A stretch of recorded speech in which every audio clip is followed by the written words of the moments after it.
Qa thot këtu nuk do e besosh, kape që kape. Unë se di fare qa thot, po ky është alfabeti i Tajlandës. Shikoj që kësi i kanë shkronjat, si makaronat të tëra, po ti hedhësh tëra bashk, bë një pako makarona mirë që ka numra atje në fund.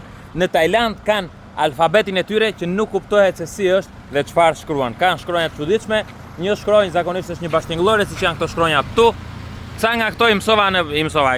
Pash një herë në YouTube para se të nisesha, pa një M e një N mësova në fillim, atje ishte një video në një orë, po pastaj edhe numrat i kanë dhe kështu dhe ashtu, nga njëherë nuk kuptojnë fare. Ja, këto janë shkronjat. Se ku vete, se ku vjen, 12 thot atje, sepse është 12-a nuk e di. Një nga gjuhët më të vështira në botë për t'i mësuar, sepse është dhe gjuhë e cila është ajo aja që thonë ja ku jetë. Tu, edhe varet sipas tonalitetit. Pra po thosh ma, është mamaja, po thosh ma, është kali. Edhe më ka humbur mamaja, më ka humbur kali, janë gjëra të ndryshme. Edhe me stilimi kanë dhe kështu. Kape gjuhë.